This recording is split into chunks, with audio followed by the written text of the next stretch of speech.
how have digital systems changed the way that the sector functions, and what are the new challenges that they have brought with them? Whilst this isn't the concept of BIM, I think it's really helpful to actually understand what's going on, because when you understand what's going on, it really helps you explain and understand why BIM is so important.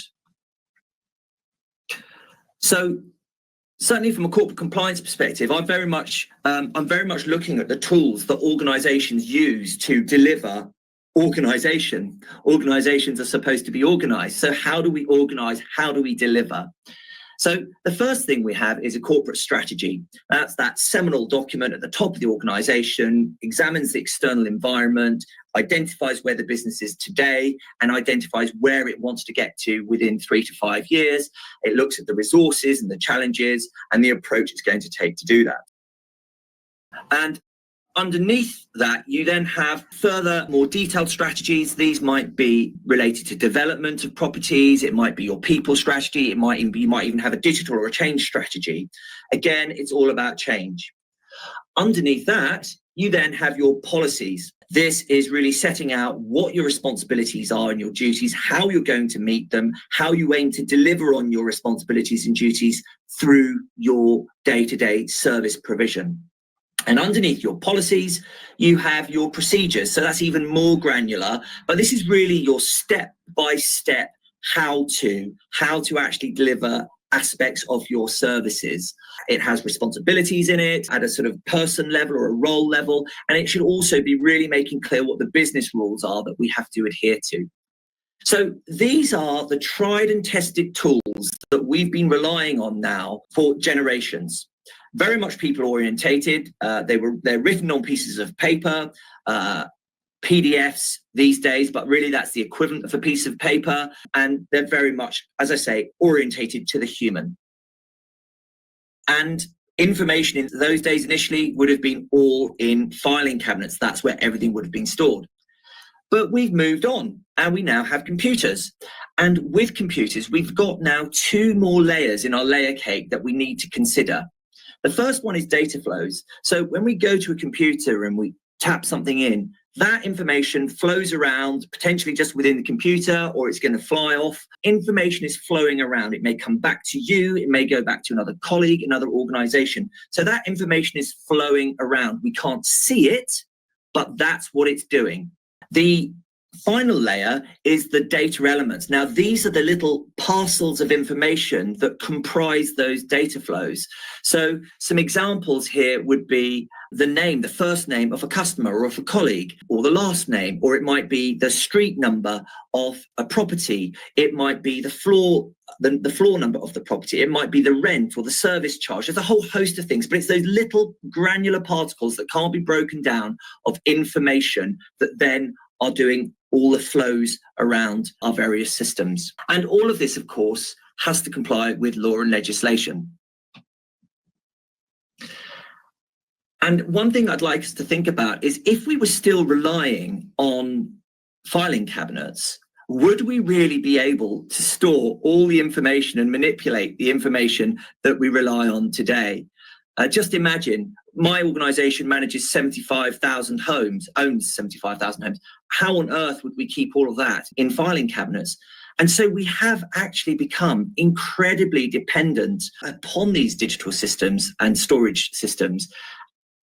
And I think that's important to consider how much IT and digital systems have actually shaped the housing sector as it is today and the importance that they play in that.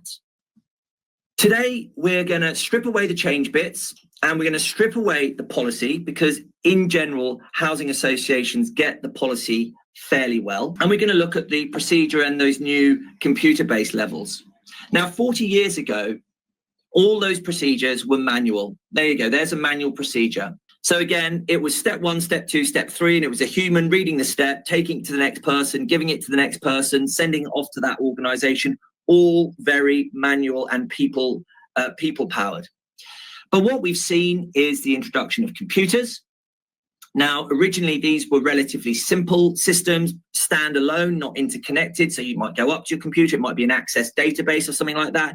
You tap away into it, you might print something out and then take it to your next team, or just read it or whatever, or just access it.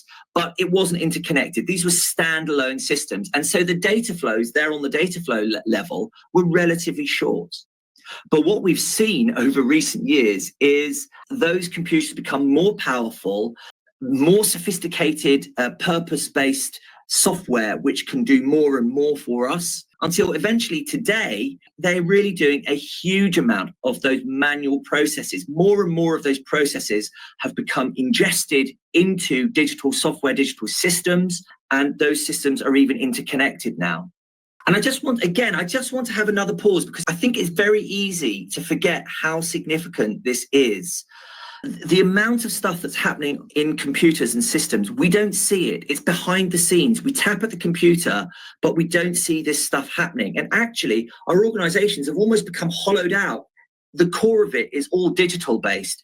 And the human now is more at the periphery. We're at the input, we're at the output, we're at the monitoring, and we're at the design. And I just think that's really important to consider how significant that change has been and how aware we are of it. Now what we're going to do is we're actually going to strip away the procedure aspect, and we're going to look in more detail at the actual data flows. So these data flows are now really substantial. With no intervention from humans, they can really cross the entirety of a group. And Riverside, for example, reaches from Scotland all the way down to Kent. And these flows can happen right across that space. Now, they don't necessarily all happen instantaneously. Some of them might, but you can almost imagine like going to work. There might be some traffic lights to get through. And it might even be that you the information parks up on the way and spends a few days or even a few years sat there. And then something happens and then the information goes to the next step. So these flows can be stretched out over time. And they cross over different systems now. So information can start from one system, go into another one through APIs and integrations. And this is all outside of the vision of human beings. It's happening invisibly.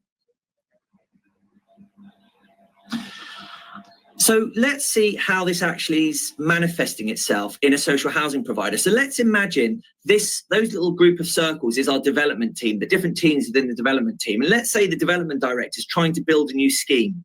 And he's thinking, or she's thinking, about the height of a property. And he's thinking, right, I'm going to build that from ground level to roof level. That's what I mean by height when I'm talking about the height of my scheme. She goes on, they build their homes, and then they hand them over to the operations team.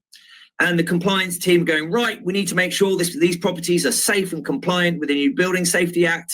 Right, we need to make sure that we've registered them, for example, if they're tall buildings, and we need to now register them because of the Building Safety Act. So for us, height is from the basement to the highest projectile on the roof. That's what I mean from height. Thank you, development team, for giving me that height value. Now on to the finance and the marketing team, and marketing team are saying, right, I want to put a customer into this property. Thank you. I've got the height here. This is the height of the flat above ground level. Customer, are you happy with that? And then the information goes further on in its flow off to the insurance team, and the insurance team is trying to negotiate with the insurer how many tall buildings it's got and where it's got to pay an additional premium because of the height of the buildings. So development think they've got apples, operations think they've got oranges, finance and insurance thinks they're working with plums, where they've actually all got lemons. They've all got different interpretations. They think they've got the right figure, but they actually haven't. And the risk with that is that once you've got the wrong information in your systems, in your operational systems, it's called upon, it's being accessed all the time by your customer relationship management models, by your finance models. And so that error is going to be repeated hundreds and hundreds of times. Now, there is a way around this, and the way around that is to really get disciplined about data elements. We need to be specific and granular.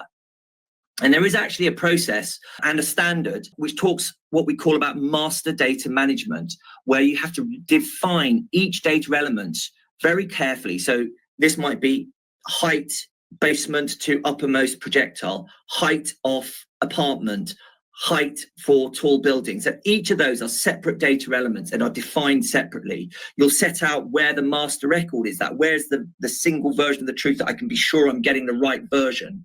If I've got a problem and I think this information is missing or it might be incorrect, who's the person I go to? It needs a defined data owner.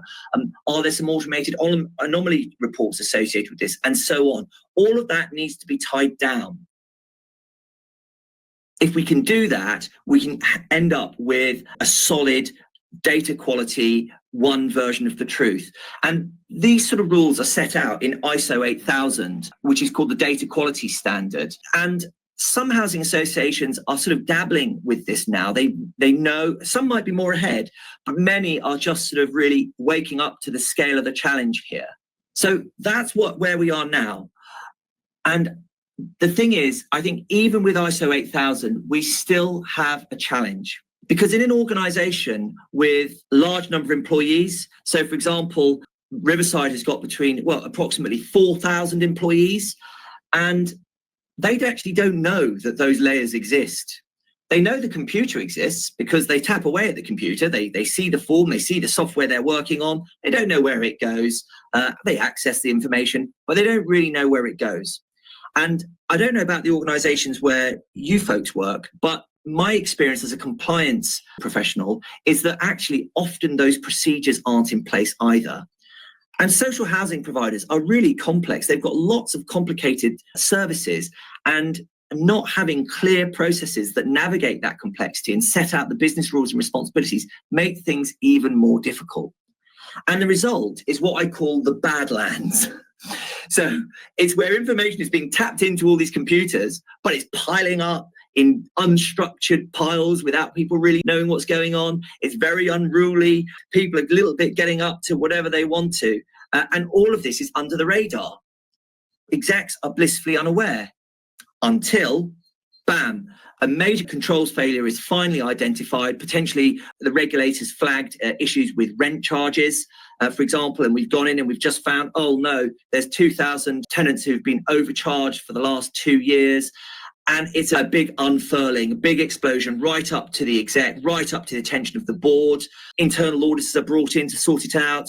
Resources have to be mustered to fix the problem. Often there's backlogs, money has to be repaid, and potentially the organisation gets downgraded. So that's one major challenge. The other thing is that some employees are more data savvy. However, dabbling with data flows and data elements is definitely beyond their comfort zone. They know Microsoft, they know SharePoint, but that's about where they keep things. But that's all right, because they've got a wonderful BI and information governance team. They've got a set of data engineers who are there to help them out. So off they go with all their queries to get help and get those reports made and get the bits and bobs tidied up that they need. But my goodness, these small teams are quickly overloaded with the burden and just unable to meet the demand. However, we also have our PMO team. And so those are bravely deployed to go and help out with all the challenges that we've got. So, for example, they might have a big program to introduce the next customer relationship management system or the next housing system. And they may well have some success. And some employees are now really able to use those couple of systems really well now. But the reality is that the level of change needed is just too much. And there's a tidal wave of change, and they can just never keep up. It only takes a merger for you then to have to work out how to combine all the different systems from the different housing associations. And potentially by the time you've updated the CRM or the housing system, you have to, replace your operating system. You might have to move to a new version of Windows or introduce SharePoint. And it's a little bit like, as we say in England, painting the fourth bridge. It's never finished, and there's never the capacity to really get to where we want to be. And what I'm proposing to you today is that the solution to all of this is to adopt a BIM culture, to empower our colleagues to really engage with data flows and data elements in terms that they understand, and importantly, to put the home at the heart of everything that we do. And the great news is that BIM, Building Information Management, ISO 19650, gives us those concepts and processes on how to do that.